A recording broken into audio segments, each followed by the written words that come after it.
आज हम पढ़ने जा रहे हैं एडवर्ब। एडवर्ब क्या है? What is an adverb? अभी तक आपने नाउन, प्रोनाउन, वर्ब पढ़ा, अब एडवर्ब पढ़ रहे हैं। एडवर्ब क्या चीज है, इसको समझने के लिए हमें सबसे पहले तो इसकी डेफिनेशन को जानना है, जो कि आप शुरू से जानते भी आ रहे हैं, फिर भी मैं एक बार और बता दूं आपको कि an adverb is a word which modify a verb, an adjective and an adverb। यानी कि एडवर्ब वो वर्ड है जो वर्ब को भी मॉडिफाई करता है, वर्ब की भी विशेषता बताता है, जो एडजेक्टिव की भी विशेषता बताता है और साथ साथ एक दूसरे एडवर्ब की भी विशेषता बता देता है। तो इसको हम एक सिंपल एग्जाम्पल से पहले समझ लेते हैं।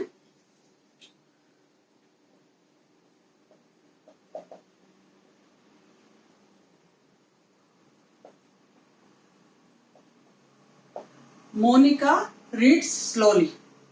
मोनिका एक सब्जेक्ट है, रीड्स वर्ब है और slowly adverb.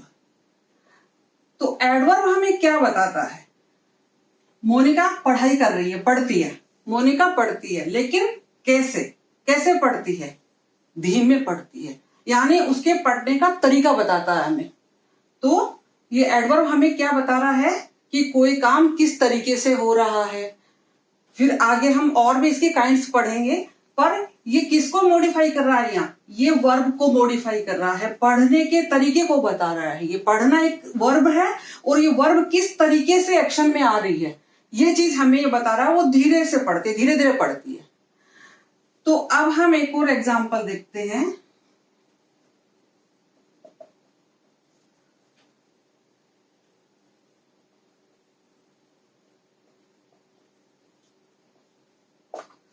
Monika reads very slowly. Reads verb, slowly बता रहा है कि वो कैसे पढ़ती है, धीरे पढ़ती है। लेकिन धीरे भी कितना? थोड़ा कम धीरे, ज्यादा धीरे, कितना धीरे, हाउ मच। तो ये चीज हमें ये बता रहा, वेरी बता रहा, वेरी शब्द बता रहा है। तो वेरी भी यहां एक एडवर्ब है और स्लोली भी एक एडवर्ब है। स्लोली हमें वर्ब के बारे में बता रहा है और वेरी हमें इस एडवर्ब के बारे में बता रहा है। वेरी हमें बता रहा है कि काम बहुत धीरे हो रहा है। धीरे भी कितना? बहुत धीरे हो रहा है। तो एक एडवर्ब दूसरे एडवर्ब की विशेषता बता रहा है। ये वाला एडवर्ब वर्ब की विशेषता बता रहा है कि पढ़ाई का काम कैसे हो रहा है, धीरे धीरे हो रहा है। और ये एडवर्ब वेरी जो है, ये इस एडवर्ब की विशेषता बता रहा है कि धीरे भी कितना? बहुत धीरे हो रहा है। हम एक और एग्जाम्पल लेते हैं।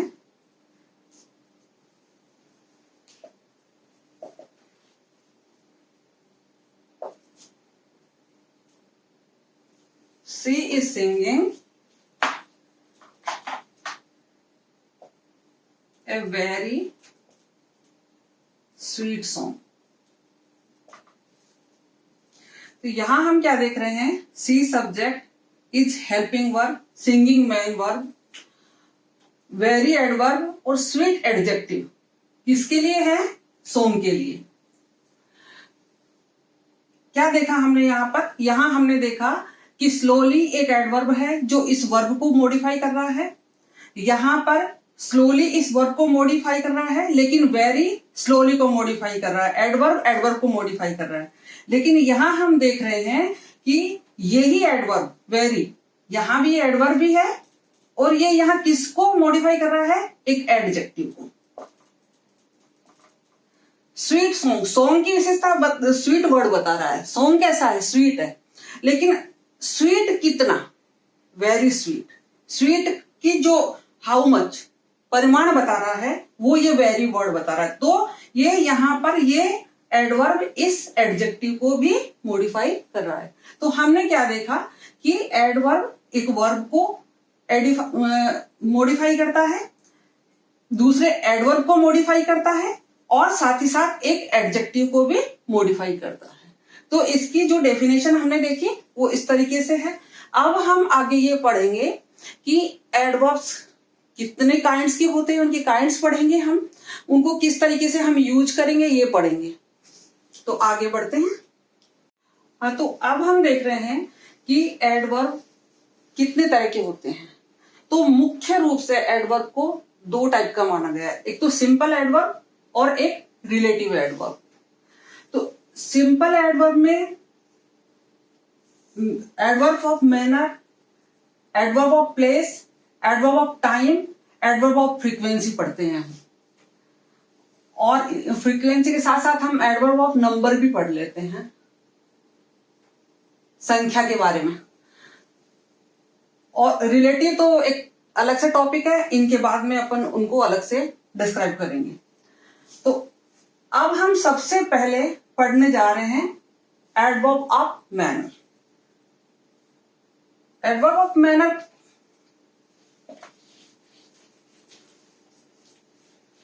एडवर्ब ऑफ मैनर क्या है कि काम को किस तरीके से किया गया, कैसे किया गया, ये हमें उसमें बताना होता है कि कैसे काम किया गया। Gracefully, beautifully,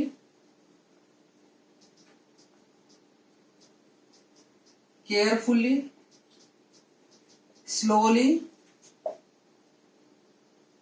loudly, badly, etc. तो कोई भी कार्य किस तरीके से हो रहा है, ये बात जानने के लिए हमें देखना पड़ेगा एडवर्ब ऑफ मैनर। तो एक सेंटेंस से मैं आपको समझाऊं।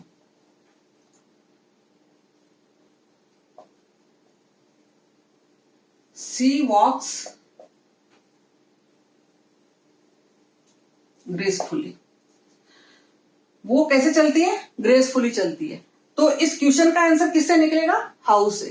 तो अगर सेंटेंस में हमें ये जानना है कि भाई ये कौन सा एडवर्ब यूज किया गया है, तो हम हाउ यूज करके देखेंगे। अगर आंसर हाउ से निकल रहा है, इट मीन्स वो एडवर्ब ऑफ मैनर यूज किया गया है।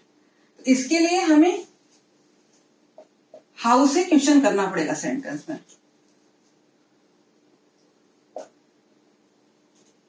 हाउ डज सी वॉक, तो हमें हमारा आंसर मिल जाएगा सी वॉक्स ग्रेसफुली। तो जितने भी ये एडवर्ब ऑफ मैनर्स हैं, इनमें से अधिकांश एडजेक्टिव पे एल-वाई लगने से बनते हैं। एडजेक्टिव पर एल-वाई जोड़ने से। Graceful gracefully, beautiful beautifully, careful carefully, slow slowly, यानी कि ये सारे adjective graceful, beautiful, careful, slow, इन पर एल-वाई जोड़ दिया तो ये एडवर्ब ऑफ मैनर्स बन गए। तो ये एक समझने की चीज है कि एक तो हमें इसका आंसर हाउ से मिल जाएगा, दूसरा ये एडजेक्टिव में एल-वाई लगने से भी बन जाते हैं। तो आपको समझ में आया होगा। अब अपन आगे बढ़ते हैं एडवर्ब ऑफ प्लेस की तरफ। Adverb of place, adverb of place हमें किस बात की जानकारी देता है कि कोई काम कहां पर हुआ। तो कौन से वर्ड ऐसे आते हैं जो एडवर्ब ऑफ प्लेस में आते हैं, जैसे up, down, out, below, here, there, upstairs, downstairs. जो स्थान का बोध कराते हैं वो करीब करीब सभी शब्द इसमें आ जाते हैं, ऊपर नीचे अंदर बाहर, वो एडवर्ब ऑफ प्लेस में काउंट हो जाते हैं। इसको हम एक एग्जाम्पल से भी देख सकते हैं। She made me down stairs. वो मुझे कहाँ मिले? डाउन स्टेयर पे। कहाँ मिले वो? मुझे नीचे की तरफ सीढ़ियों में। तो सी सब्जेक्ट हो गया, मेट मिलना हो गया। अब मिलने का स्थान कहाँ हुआ, ये स्थान बताया इस वर्ड ने, डाउन स्टेयर्स। तो ये क्या चीज हुई, एडवर्ब ऑफ प्लेस। तो अगर हमें इसका आंसर निकालना पड़े, हमें पूछना पड़े कि ये कौन सा हमने एडवर्ब यूज किया है, तो हम इसको वेयर से क्वेरी कर सकते हैं। अगर हमने वेयर से पूछा तो ये इसका आंसर निकल जाएगा, where did she meet me. वो मुझे कहाँ मिले, वो मुझे डाउन स्टेशन पे मिली। तो इस तरीके से जब भी एडवर्ब ऑफ प्लेस हमको ढूंढना है तो हम वेयर से सवाल करेंगे, या हमने वेयर से सवाल किया और हमें आंसर मिल गया, it means that is adverb of place. तो अब हम आगे बढ़ते हैं एडवर्ब ऑफ टाइम पे। तो एडवर्ब ऑफ टाइम में हमें ये पता पड़ता है कि काम कब हुआ। तो इसके लिए कुछ वर्ड भी हैं, अर्ली, लेट। काम कब हुआ, अर्ली हुआ कि लेट हुआ, रिसेंटली, लेटली, टुडे, टुमारो। जिन बच्चों ने ऑफलाइन टेंस पढ़े हैं मुझसे, उनको तो मालूम है कि ये एडवर्ब हम अलग अलग टेंस की पहचान के लिए यूज किया करते हैं। टुडे, टुमारो,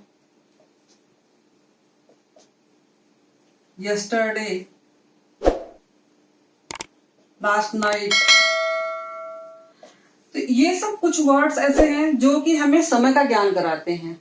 अगर हम देखना चाहें कोई एग्जाम्पल से, तो हम इनमें से कुछ एक आध वर्ड लेके एग्जाम्पल बनाते हैं। जैसे हमने लिया रिसेंटली,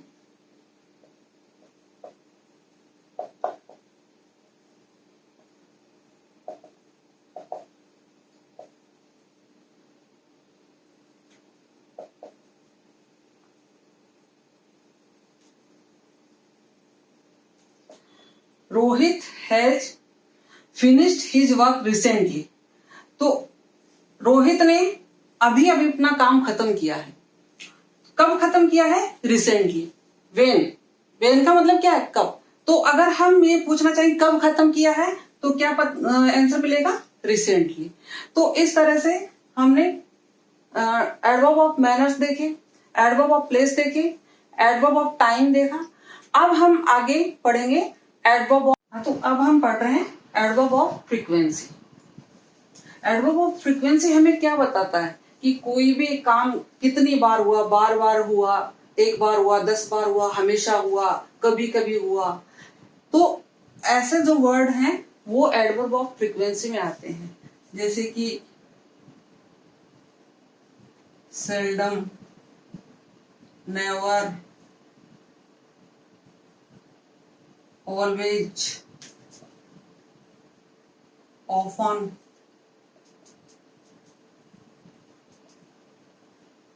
फ्रीक्वेंटली। तो इनको हम एक दो सेंटेंस में यूज करके देखते हैं।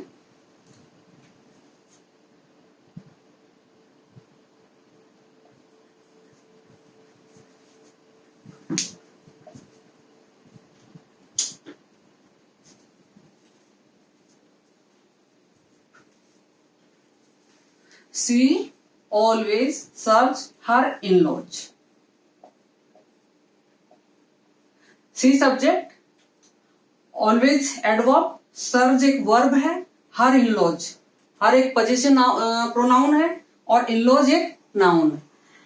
तो इसका क्या मतलब निकला, सी ऑलवेज सर्व्स हर in-laws, वो हमेशा अपने ससुराल वालों की सेवा करती है। सेवा जो करने वाला, सेवा, सर्व जो वर्ड है उसको क्या चीज मॉडिफाई कर रही है, ऑलवेज। सेवा कब करती है, कभी कभी करती है, हमेशा करती है, कोई एक दिन करती है, हमेशा करती है। तो ये ऑलवेज वर्ड जो है ये बता रहा है कि वो हमेशा सेवा करती है। यहां पर ये इस वर्ब को मॉडिफाई कर रहा है। एक और एग्जांपल हम लेते हैं।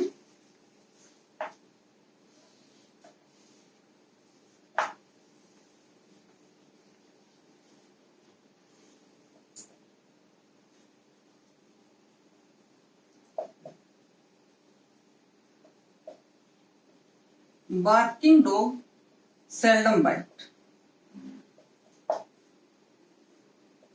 बार्किंग डॉग, डॉग नाउन आ गया, बार्किंग इसको बताने के लिए वही जीरण वाला एडजेक्टिव लग गया इसके पीछे, कैसा कुत्ता, भौंकने वाला कुत्ता। और बाइट यहां पर क्या आ गया, वर्ब आ गया, और सेल्डम एडवर्ब आ गया। तो सेल्डम किसको बता रहा है, बाइट को। कब भौंकने वाले कुत्ते क्या करते हैं, कभी कभार काटते, नहीं काटते, भौंकने वाले कुत्ते काटते नहीं है, कभी कभार काटते हैं।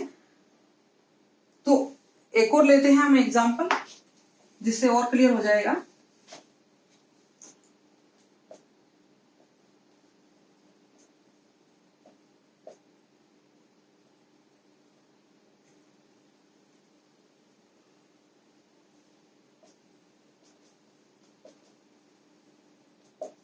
I often view dreams at night. Often क्या है, एडवर्ब, व्यू वर्ब। तो often किसको बता रहा है, व्यू को। कब देखती हूं मैं सपने, अक्सर करके देखती रहती हूँ। I often view dreams, मैं अक्सर सपने देखती रहती हूँ, रात में सोते समय अक्सर सपने देखती रहती हूँ। तो सपने देखने की जो प्रक्रिया है वो कब होती है, often, अक्सर होती रहती है। तो अभी तक हमने जो तीन प्रकार के जो वर्ब्स पढ़े थे, adverb of manner, adverb of place, adverb of time, उनमें हमने देखा था कि सब में एडवर्ब जो है वर्ब के बाद आ रहा था, लेकिन एडवर्ब ऑफ फ्रीक्वेंसी जो है वो हमेशा वर्ब से पहले आ रहा है। ये ध्यान देने की बात है। ऑलवेज सर्व, ये सर्व यहां आ जाएगा ना, तो सर्व से पहले ऑलवेज आ रहा है, बाइट से पहले सेल्डम आ रहा है, व्यू से पहले ऑफन आ रहा है। तो ये एक बहुत सिली मिस्टेक हो जाती है कई बार, जब आपको एग्जाम में कोई क्वेश्चन आ जाता है और उसकी प्लेस आपको देखनी पड़ती है कि ये कहाँ आएगा एडवर्ब। तो फ्रीक्वेंसी ऑफ जो फ्रीक्वेंसी वाले जो भी एडवर्ब हैं वो हमेशा वर्ब से पहले आएंगे। तो अब बढ़ते हैं आगे।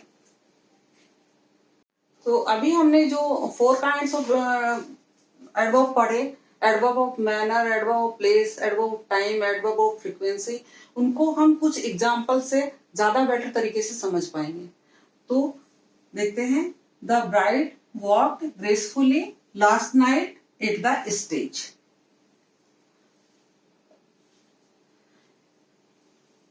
आप लोगों के जो एग्जाम में क्वेश्चन आते हैं उनमें एक टाइप ये भी आता है कि इन एडवर्ब्स को उल्टे सीधी जगह रख दिया जाता है और फिर आप इनको कैसे सही तरीके से अरेंज करके लिखेंगे। तो वो ही हम प्रॉब्लम यहां डिस्कस कर रहे हैं। तो हमने देखा कि bride walk gracefully last night eight the stage. तो ग्रेसफुली क्या है, एम। मैनर, किस तरीके से चली, वो किस ढंग से चल रही थी, ग्रेसफुली चल रही थी। और कब चल रही थी, लास्ट नाइट, टाइम बताया यहां पे, और एट द स्टेज, प्लेस बताई है यहां पे। तो ये क्या क्रम सही है क्या, ये क्रम सही नहीं है। अगर हमें इसको सही करना है तो हमें इसका थोड़ा क्रम चेंज करना पड़ेगा, और यही बात आपको ध्यान रखने की है। द ब्राइड वॉक्ड ग्रेसफुली, ये तो बिल्कुल सही है।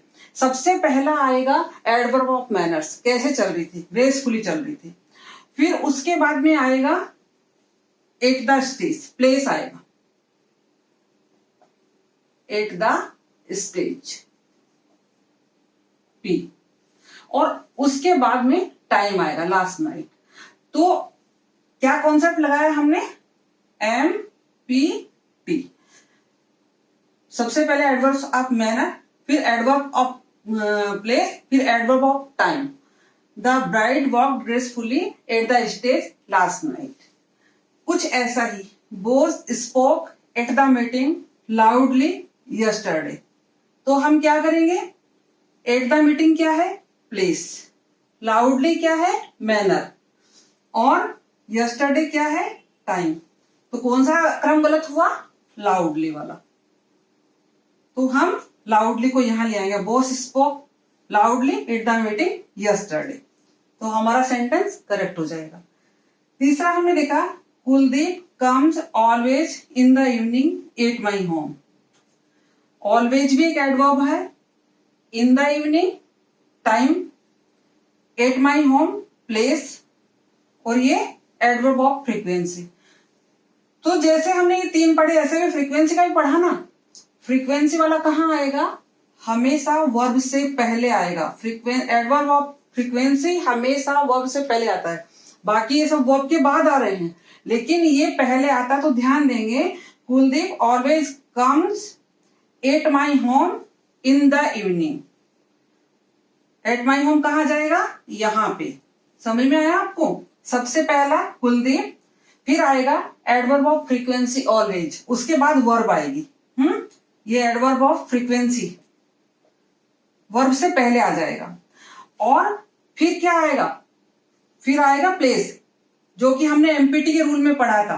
पीटी, इसमें एम नहीं है, तो पी और टी आ जाएगा, एम नहीं है तो। बस सीधी सीधी बात है। प्लेस आ गया, प्लेस के बाद टाइम आ गया। तो अब आपको बहुत अच्छे से समझ में आ गया होगा इसका कॉन्सेप्ट कि कैसे आप इसको एग्जाम में यूज करेंगे। अगर एम, पी और टी तीनों है तो एमपीटी आ जाएगा। अगर एम नहीं है, पी और टी है तो पी और टी आ जाएगा, प्लेस और टाइम आ जाएगा। और एम और टाइम है तो मैनर और टाइम आ जाएगा। तो क्रम हमारा यही रहेगा। इनमें से अगर ये नहीं है तो पी और टी आ जाएगा, अगर पी नहीं है तो एम और टी आ जाएगा, और मैनर और प्लेस है तो मैनर और प्लेस आ जाएगा। तो ध्यान रखेंगे, पहले मैनर, फिर प्लेस, फिर टाइम। जैसा कि मैंने आपको इसी क्रम में पढ़ाया है शुरू से। जब हमने टॉपिक शुरू किया है तो सबसे पहले मैनर, फिर प्लेस और टाइम। तो ये आपके याद करने के हिसाब से बहुत अच्छा रहेगा, और आपको ये सूत्र भी याद हो जाएगा एमपीटी वाला। तो आप इस क्वेश्चन को एकदम सही कर पाएंगे। और फ्रीक्वेंसी वाले को ध्यान रखेंगे, हमेशा वर्ब से पहले फ्रीक्वेंसी वाला एडवर्ब रखा जाता है। तो अभी हमने एडवर्ब के बारे में पढ़ा। सिंपल और रिलेटिव दोनों प्रकार के एडवर्ब पढ़ने हैं हमको। सिंपल को मैंने बहुत डिटेल में आपको इसकी बेसिक समझाई है। सिंपल के 4 काइंड्स, मैनर, प्लेस, टाइम और फ्रीक्वेंसी, जो कि अक्सर आपके एग्जाम्स में आते हैं, वो मैंने बहुत अच्छे से आपको समझाए हैं। आई होप आपको बहुत समझ में आए होंगे। अभी हमें एडवर्ब के बारे में बहुत सारा पढ़ना बाकी है, कि क्योंकि कुछ स्पेशल कंडीशंस होती हैं जिनमें कुछ एडवर्ब्स यूज किए जाते हैं। तो वो मैं आपको आगे आने वाले वीडियोज में बताऊंगी, और रिलेटिव एडवर्ब भी मैं आपको आगे आने वाले वीडियोज में बताऊंगी।